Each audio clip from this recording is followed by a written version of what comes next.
Sometimes people ask, do you wish it never happened? I don't. I wish I hadn't ignored the silence. I wish I hadn't paid to feel wanted. But I don't wish her away. She was real. Her smile, her voice, her hand in mine, real, and the hurt that followed, that was real too. But pain has a purpose. It shows you where your hope lived too long. I remember the scent of her hair, jasmine and something faintly citrus. I remember the way she peeled mangoes for me. Too slow, too careful, like she was trying to stretch the moment. I remember the exact sound of her laugh when I burned the rice, the way she pretended I was helpless without her. I wasn't. But let her think it, because needing her felt better than being alone. She's not the villain in my story, and I'm not the fool. We were both just looking for something. She wanted safety. I wanted softness. She used charm. I used money. Neither of us lied, not really. We just told the parts of the truth we needed the other to hear. One night last week, I sat on the beach, watching the moon drag light across the waves, and I said her name out loud. Not in sadness, not in anger, just to see how it tasted now. It didn't burn. It didn't shake me. It felt like any name, like someone I used to know, someone who mattered once in a way that no longer hurts. If I ever saw her again, I wouldn't ask questions. I wouldn't bring up the hotel or the cousin or the cold texts. I'd just say I'm doing okay, and I'd mean it, because I am. I've got my own rhythm now, my own peace. It's quieter than what we had, but it's honest, and I earned it. This story was never really about her. It was about the man I was when I met her, the ache I carried, the holes I tried to patch with attention. It was about learning that love can't be bought, and loneliness can't be rented out by the hour. I tried. God, I tried. But in the end, what I got wasn't shame, it was sight. So yes, she was real, but the story, that's mine. All mine. And maybe, finally, that's enough. One afternoon, I told her something I hadn't said aloud in years. I regret not being a father. She didn't flinch, just looked at me and said, maybe you were meant to be something else for someone. That sentence sat with me for days. Maybe I was meant to be something else. But what? She brought me herbal tea when I had a cold. She translated every line of a 30-page document without complaining. She texted me silly memes after work. I started waiting for her messages. My heart jumped when I saw her name on my screen. I told myself it was just friendship, just kindness. But that wasn't true. It hadn't been for a while. When I walked into the office and didn't see her, my whole body felt off. When she smiled at someone else, I felt jealous, like some insecure teenager. One night I asked, do you ever think about leaving Vietnam? She shrugged. Sometimes. But I don't know where I'd go, I said. You'd love California. She laughed. Too many Americans. I grinned. Touché. Then she looked serious. Maybe one day, if there's a reason. I held her gaze longer than I should have. My throat went dry. I wanted to ask if I could be that reason, but the words didn't come. Instead, I said, you make this place feel less foreign. She tilted her head. You make me feel less alone. That silence between us, it wasn't empty. It was full of things neither of us was brave enough to say. I remember thinking maybe this wasn't love. Maybe it was something gentler, something safer. But even that was enough to make me believe I wasn't broken. That maybe I could still matter to someone. That maybe after everything I hadn't come to Vietnam to disappear. Maybe I came here to be seen, and somehow she saw me. I don't know how to do this, I said, holding my phone up to the clinic's online form. The whole thing's in Vietnamese. Lynn leaned over, took the phone gently from my hand, and tapped through the form, without even glancing at the instructions. Now you're registered. Tuesday 9 a.m. You'll be fine. I watched her hands, how steady they were. You always this helpful? She smiled. Only for people who look completely lost. Later that week, I was squatting in the corner of my temporary apartment, trying to seal a leak under the kitchen sink with duct tape. My phone buzzed. Why didn't you ask me for help? She said, as soon as I picked up.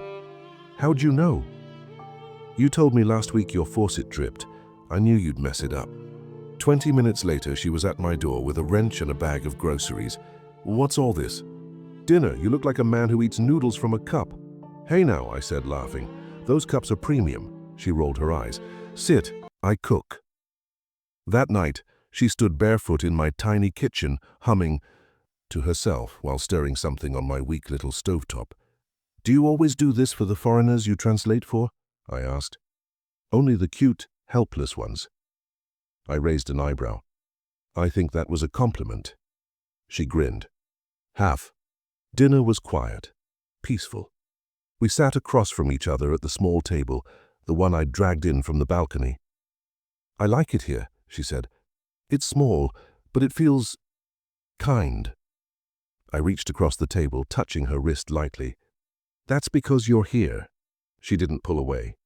You really mean that? I nodded. I'm not used to this. Someone doing things for me without wanting something back. She tilted her head. What if I want something later? I smiled. Then I'll give it. Gladly. I started taking her to dinner after work. Not every night, but often. She always ordered for both of us. You're terrible with menus, she'd say. That's slander. No, she said, that's survival. One night, we sat in a small outdoor cafe near West Lake. Lanterns hung overhead.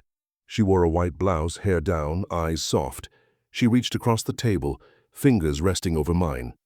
You're different, she said. Different how? You listen. You don't treat me like a thing to collect. I swallowed. Has that happened? She nodded. More than once. I stared at her. You deserve better. Maybe I found it, she whispered. Back home that night, I sat in the dark for a long time. I hadn't felt this way in years, wanted, appreciated, alive. I caught myself smiling at nothing. The next morning, she sent me a photo of the sunrise from her balcony. So you don't forget what beauty looks like, she wrote. I texted back, too late. I saw you last night. Sometimes we didn't talk much. We'd just walk along the lake or sit at a tea shop watching the world go by. She'd ask questions about my childhood, my old dog, my favorite songs. I told her things I hadn't told anyone, not even my ex-wife. Why me? She asked once. Why are you telling me all this? Because you're still here, I said, and I don't know why, but that matters. She never let me pay her for anything, not the cooking, not the help. I offered. She always refused. You help people, she'd say. Let someone help you. And I believed her. I believed she wanted to. That it wasn't about money, that she saw something in me no one else had. Maybe I needed to believe that. Maybe I needed someone to believe it for me. One evening, as we sat at a rooftop bar overlooking the old quarter, I asked her, do you ever think about the future? She stared out at the skyline. Sometimes. But I live day by day. I turned to her. Could you see me in it? She didn't answer right away. Then quietly, maybe I already do. When I walked her home that night, she stopped outside her gate, looked up at me and said, don't mess this up. I laughed nervously. I wasn't planning to. She reached up and fixed my collar. You always say the right thing. I leaned in. She didn't move. But I didn't kiss her, not yet. I just held her hand. She let me. I wasn't a fool. I knew how fast these things could move. I knew how stories like this ended. But for the first time in a long time, I didn't feel like a story waiting to fall apart. I felt like a man being written back into something real, something warm, something I wanted to believe in, even if I didn't know how to hold it yet. I want to see the real you, she said, curling up on my sofa like she'd always belonged there. I handed her the old photo album from the bookshelf. Be careful. It's older than you. She flipped through the pages slowly, stopping, at a picture of me in college. This was you. I nodded. Before the gray hair, the crow's feet, and Vietnam, she laughed. I liked the now version better. Her hand touched my cheek. Your eyes are softer. I felt her breath before I felt her lips. Warm. Still. No games. Just her and me in a moment I never expected to happen again. She leaned back after the kiss and whispered, James. It was the way she said it, like it mattered, like I mattered. Have you ever loved someone who didn't love you back?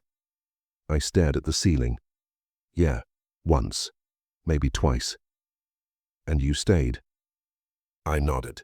Too long. Why? I smiled. Because I thought love was enough. She ran her fingers down my arm.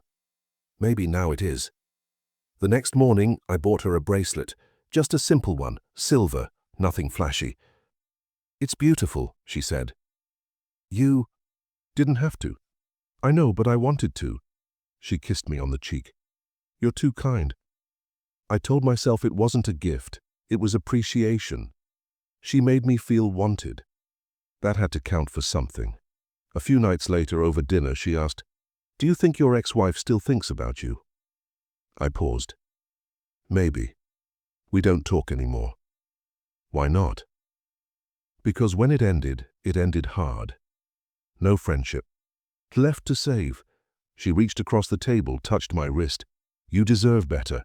I looked at her. You think I found it? She held my gaze. Maybe. I started opening up more than I should have. This apartment's just a rental. I'm thinking of buying a place. In Hanoi. Maybe. Or Da Nang. Somewhere quieter. You can afford that? I laughed. After 30 years in publishing and a brutal divorce? Barely. But I've got savings. Enough to live, not enough to be stupid. She sipped her tea. Do you ever think of going back to America? Not really. I came here to disappear, and now I don't want to be found. That's sad, she said. It's honest, I replied. That week she asked if I ever planned to work again. I shook my head. Retired, and I don't miss the office one bit. So no income? Just investments, and my pension. I'm comfortable. She smiled. Comfort is rare. I nodded. So is someone who looks at me like you do. She leaned in.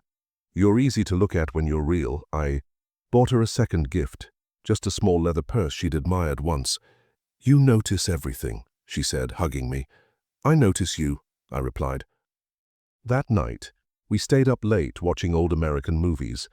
She curled into my side and whispered, You make me feel safe. I kissed her hair. Then stay.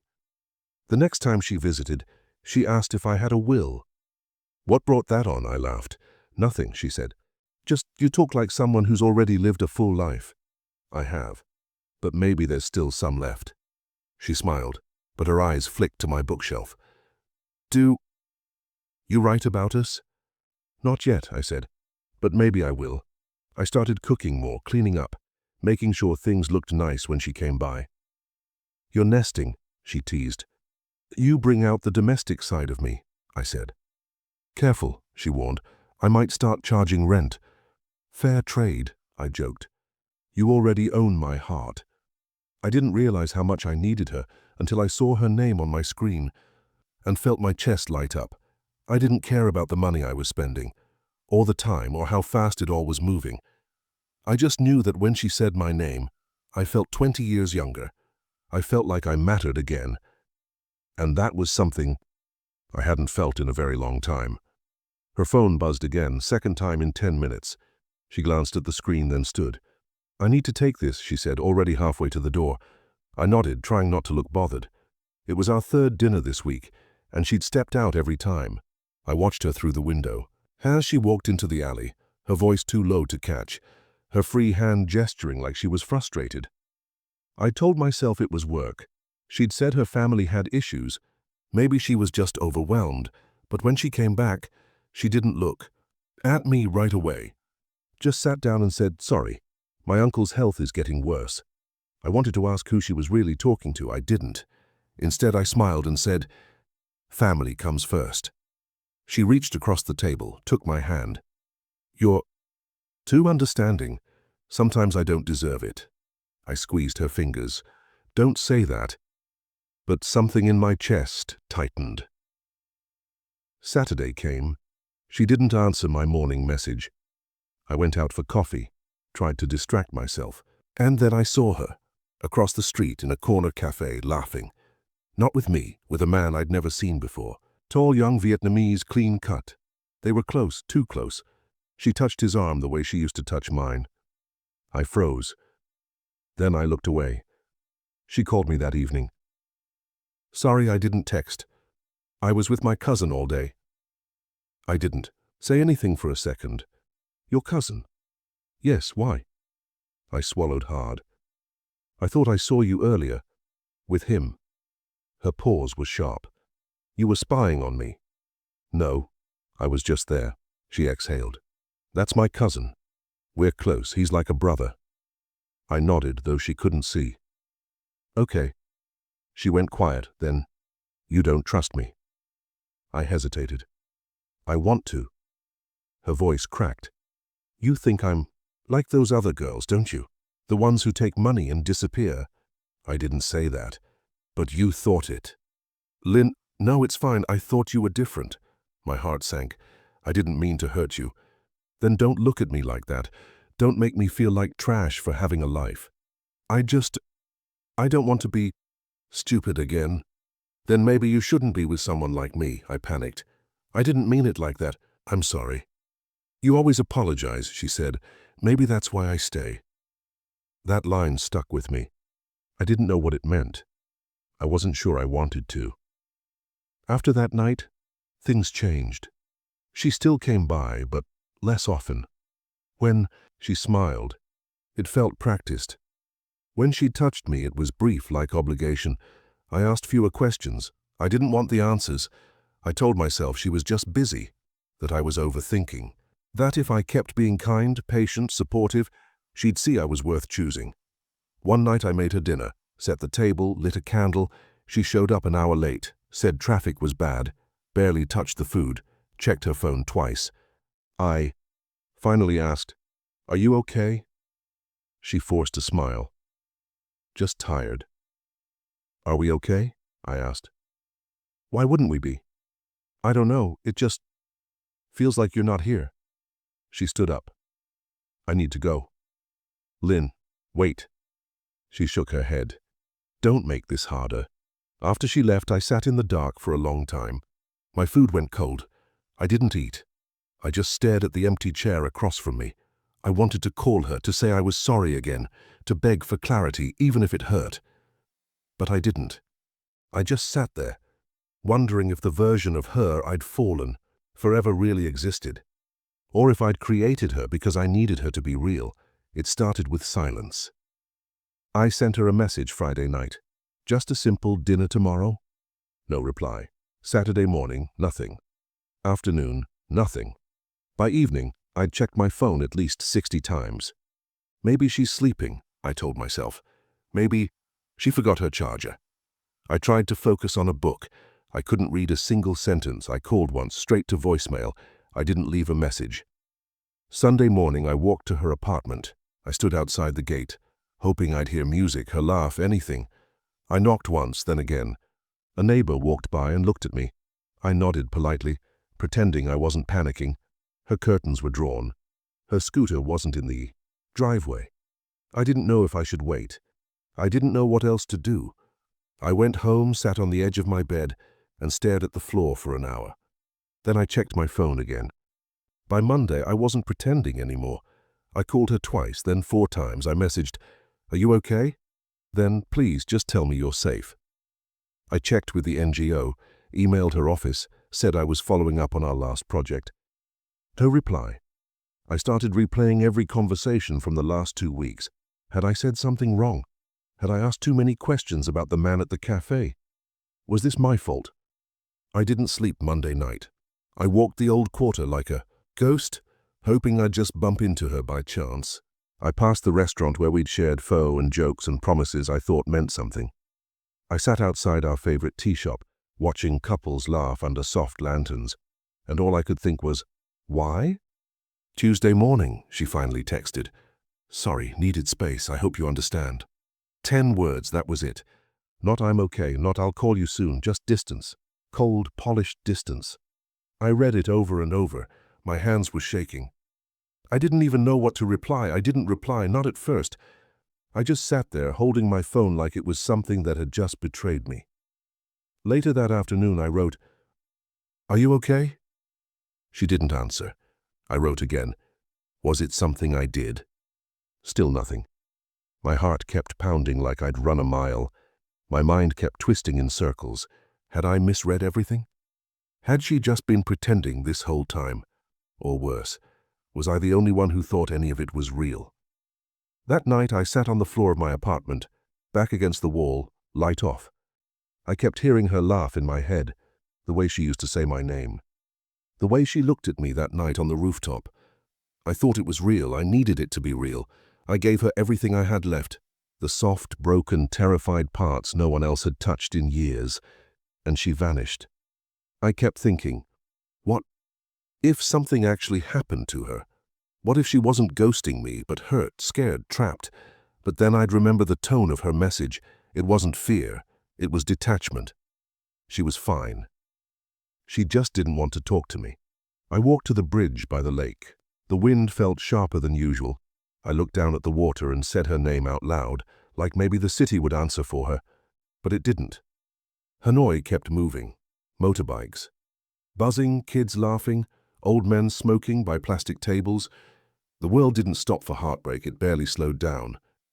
When I got home, I stared at my phone again. I wanted to beg, to ask her what changed, but deep down I knew that message was the change. I hope you understand. But I didn't. I still don't. I don't understand how someone can make you feel like you matter more than air, and then disappear without a trace of feeling. I thought we were building something, but maybe I was building it alone. I lay down on the couch, curled up like I used to when I was a boy, and couldn't sleep after my parents fought. I closed my eyes, but her voice kept echoing. "You're different," she'd said. "You make me feel safe." I wanted to believe those words again. But now they sounded like lines from a play, like she never meant them. Like I'd bought into a script I didn't know was fiction. I didn't cry. I wanted to. I felt like I should have. But all I felt was a weight, a quiet, steady collapse in my chest. Not the kind that breaks all at once.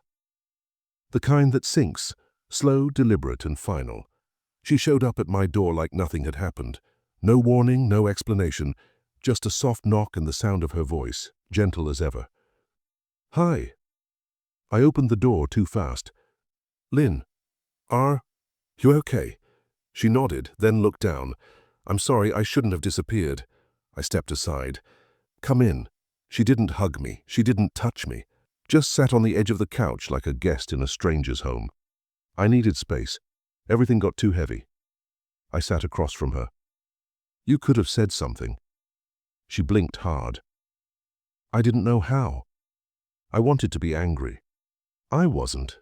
I was just relieved she hadn't vanished forever. "I was worried sick," I said. "I thought something happened to you." She looked at me finally. "That wasn't fair to you." I nodded slowly. "No, but I'm glad you're here." She reached out then, touched my arm lightly. "You always forgive me." "I don't want to lose you," I said. She smiled, but it didn't reach her eyes. "You won't." We went to dinner that night, her favorite place by the lake. The lanterns were still lit the same way, but she didn't order for both of us like she used to. She just stared at her phone between bites. I asked, "Everything okay?" She nodded. "Just tired. Work's been a mess." I sipped my tea, searching for her in the silence. She wasn't there. Halfway through the meal, she leaned in. "Can I ask something?" I set my chopsticks down. "Of course." "I wouldn't ask if it wasn't important. It's just, my mum, she's sick again. Hospital bills are piling up. I don't know who else to turn to." I exhaled through my nose. "How much?" "Just 5 million dong. I'll pay you back, I promise." I didn't hesitate. "I'll transfer it tonight." She reached across the table and kissed my forehead. Not my lips, just my forehead. Like a thank you, like a goodbye. When we walked back to my place, she didn't hold my hand. I tried once. She let me, but it felt like holding a stranger. At my door, she paused. "I need to go home tonight. Early morning." I nodded. "Will I see you tomorrow?" She didn't answer right away. "Soon." I watched her walk down the street, past the motorbikes and noodle carts, until she turned the corner and disappeared again. Inside, I sat down, phone in hand, opened the banking app. I didn't even think about it. The money was gone in under a minute. I stared at the confirmation screen like it might mean something, but it didn't feel like generosity. It felt like buying a moment I knew wouldn't last. I didn't hear from her the next day or the day after that. I messaged once, "How's your mum?" No reply. I told myself she was busy, that she'd come back when things calmed down. But deep down I felt it. That was her exit. Quiet, polite, emotionally clean. A kiss to the forehead, a final ask, and a trail of silence behind her. I sat by the window that night, watching the street below, wondering how many men had sat like this, waiting for someone who already left them in her heart long before her feet followed. I wasn't angry. I was tired. I was scared of how much of myself I'd handed over. I'd given her everything, my stories, my time, my trust, my hope, my savings. Not because she asked for it, but because I wanted her to want me. I knew something was wrong. I felt it in every quiet pause, every glance that didn't meet mine, every touch that never came again. But I kept giving, because I couldn't bear the thought of being alone again, because being used felt better than being invisible. I didn't need proof. I didn't need answers. I already had the truth. I just didn't want to believe it. Her name disappeared from my chat list. I didn't notice right away. I was scrolling, trying to distract myself with old photos, voice notes, anything that made me feel like we were still connected. Then I saw it. User not found. I tried again. Same thing. I checked Messenger, Viber, even email. Nothing. She hadn't replied in 2 days, but this was different. This wasn't absence, this was erasure. I stared at my phone, blinking like it would change. I clicked through settings, restarted apps, double-checked Wi-Fi. Maybe it's a glitch, I said aloud. It wasn't. I opened our old texts, the ones that made me feel like I mattered. All I saw was contact unavailable. My hands were cold. My chest felt hollow. I typed her number into a different app, blocked. I tried from my backup email, undeliverable. I sat there, frozen, until the streetlights outside blinked on and reminded me it was already dark. The next morning I walked to the NGO office. I didn't know what I expected. I just wanted to see her. Maybe she was sick, maybe something had happened. The receptionist looked up. "Can I help you?" I cleared my throat. "I'm looking for Lynn. Lynn from translation." She frowned. "She resigned last week, no notice." I paused. "Did she leave any contact?" She shook her head. "No, I'm sorry." That was it. No more Lynn, no goodbye. Just a vanished name and a locked door. I walked back through the narrow alleys, past vendors calling out in voices I barely heard. I stopped by our tea shop, sat at our table, ordered her usual drink even though I hated it. I kept hearing her say my name in my head, soft, warm, like I was someone worth knowing.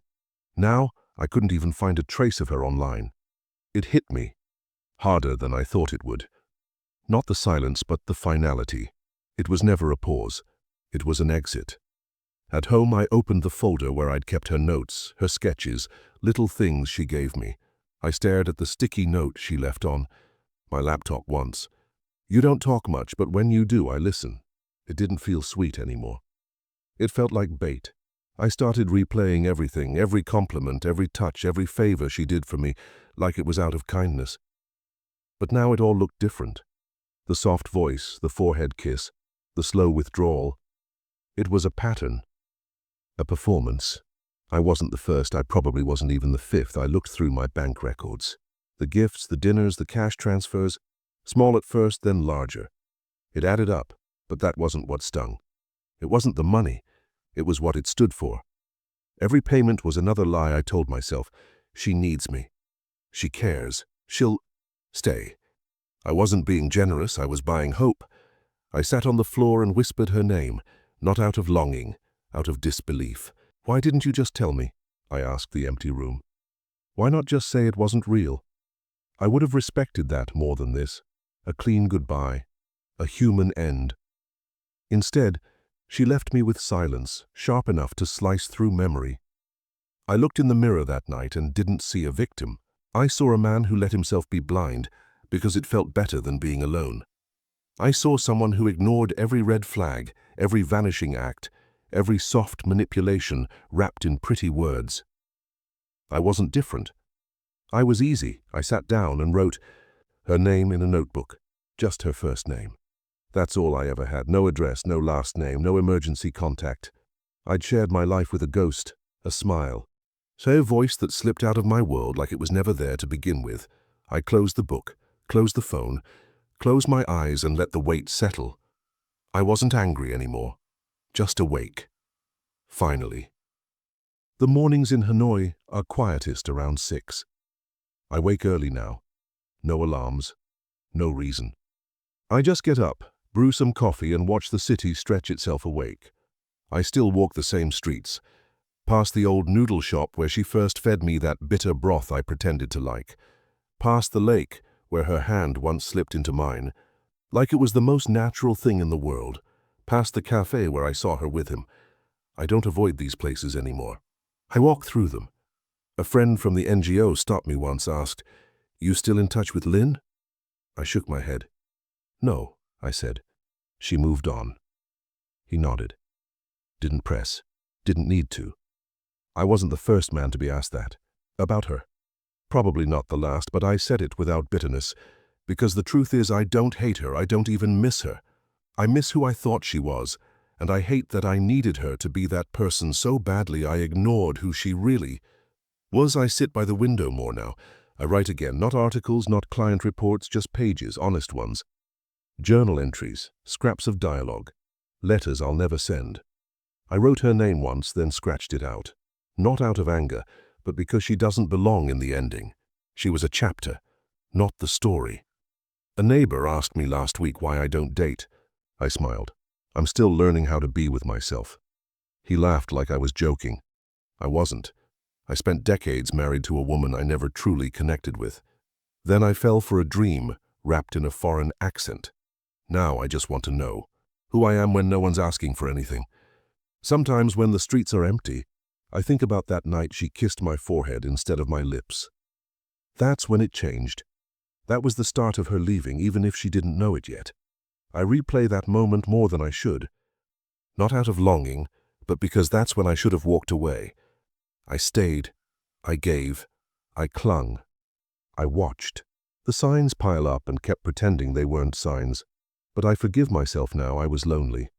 I was grieving, not just my divorce or my failures, but the slow fading of who I used to be. She gave me something to reach for, even if it wasn't real. And for a while that felt better than emptiness. The funny thing is, I don't regret meeting her. I regret losing parts of myself in trying to keep her. I regret the nights I stayed up wondering what I did wrong when she was already gone in her heart. I regret the silence I filled with excuses, but I don't regret feeling something again. Even pain is better than numb. I found an old message she sent early on. "You make me feel less alone." I whispered it back once. I believed it. But now when I read it, I realize she might have meant it only in the moment, or maybe not at all, and that's okay. People give what they can, even if it's not what we think we're getting. I've stopped checking for her online. I don't search her name. I don't ask mutual friends. I don't need closure from her anymore. I gave that to myself. I sat with the silence long enough to understand it wasn't cruel. It was just final. Some nights I still talk aloud, tell the room what I should have said to her. "You don't have to love me, but you didn't have to lie either." Other nights I thank her, not for the hurt, but for forcing me to see myself clearer. I used to think vulnerability was weakness. Now I know it's just a mirror. This city feels different now, not smaller, not bitter, just mine. I know the back alleys and the market rhythms. I know how to pronounce things without her. I know how to walk alone without wishing someone was beside me. That's something. So if you asked me what she left me with, I'd say this: my voice, the courage to write again, to sit with the truth, even when it burns, to stop chasing people who smile with their hands open and hearts closed, to be okay with quiet, to be okay with me.